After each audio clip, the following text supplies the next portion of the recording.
کیا حالات ہیں, کیا سمجھ رہے ہیں, کیا آپ دیکھ رہے ہیں آج کے دور میں کیا ہو رہا ہے, کیوں ہو رہا ہے, کیسے ہو رہا ہے؟ پاکستان کی پوزیشننگ ہے انٹرنیشنل گلوبل لیول پہ وہ بہت امپروو ہوئی ہے. پاکستان کی ایک سیاسی جماعت نے پاکستان کے اندر بھی ایک عدم استحکام کو اتنی شدید ہوا دی کہ ہمارے اپنے ادارے جو ہے وہ آئے دن اپنی صفائیاں پیش کر رہے ہیں نا. میں کہہ رہا ہوں ریاست کے جو تعلقات ہوتے ہیں ریاستوں کے درمیان, وہ ان تمام چیزوں سے کہ وہاں کیا پولیٹیکل ایکٹیویٹی ہو رہی ہے اس سے مبرہ ہوتے ہیں. آپ کی اپنی سیاسی آئیڈیالوجی کیا ہے؟ آپ سیاست میں کیسے آئے, مطلب آپ کو کیوں لگا کہ آپ کو سیاست میں جانا چاہیے؟ نہیں, میں تو اسٹوڈنٹ لائف سے ہوں, اور اسٹوڈنٹ لائف میں جو ہے انسان کی سوچ جو ہوتی ہے وہ ساری دنیا کا نظام اس کو غلط لگ رہا ہوتا ہے.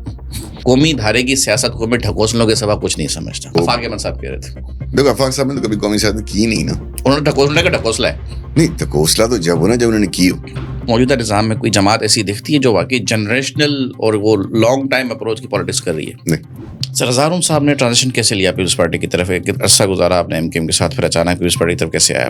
جب زرداری صاحب نے مجھے دعوت دی, میں آیا 2023 نومبر میں, تو انہوں نے مجھ سے یہ ریکویسٹ کیا تھا کہ یار تمہارا ایک ظاہر ہے اتنا واسٹ ایکسپیرینس ہے, تو کراچی لیول پہ ہم جو کچھ بھی کریں ہم چاہتے ہیں تو ہمارے ساتھ شامل ہو جاؤ. آپ سمجھتے ہیں کوئی جماعت ایسی ہے جو واقعی کراچی کا انصاف کر پائی ہے, واقعی حق دے پائی ہے اس کو؟ کراچی کے نام پہ تو بہت سیاست ہوئی ہے, کراچی کے لیے سیاست نہیں ہوئی. کیا اس سانحے پہ جو سیاسی جماعتوں نے روش اپنا لی, ایسا لگ رہا ہے سانحہ گل پلازہ تو ایک بہانہ ہے, 18ویں ترمیم نشانہ ہے؟ پھر میں سمجھتا ہوں کہ ہمیں یہ ہونا چاہیے تھا کہ ہمیں اس پہ سیاست کرنی چاہیے. بالکل ایم کیو ایم نے خاص طور پہ ایک سانحے کو لے کر, ویسے تو کوئی وائس بچی نہیں تھی نا ان کی, کسی ایشو پہ تو بات ہی نہیں کر رہے تھے, بالکل لگ رہا تھا کہ وہ آرکائیو میں چلی گئی ہے, ایم کیو ایم آرکائیو میں جا کے ایک فائل میں لگ گئی ہے, بند ہو گئی ہے. اس سانحے کو لے کر جو ان کی ڈیمانڈ سامنے آئی نا, اس میں سے ایک بھی ڈیمانڈ ان متاثرین کے لیے تو نہیں ہے.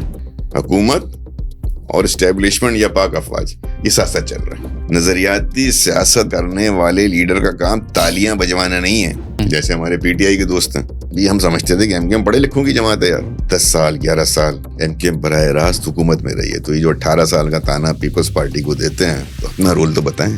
ایم کیو ایم والوں کا کام انہوں نے ہر وقت یہ سوچنا کہ ہم تو سب سے زیادہ مظلوم ہیں, محروم ہیں, ہمیں تو کبھی کچھ ملا ہی نہیں, ہمیں تو سچا پیار ہی نہیں ملا, کہ ہر وقت حکومت میں. حالانکہ بچے بہت سارے ہیں.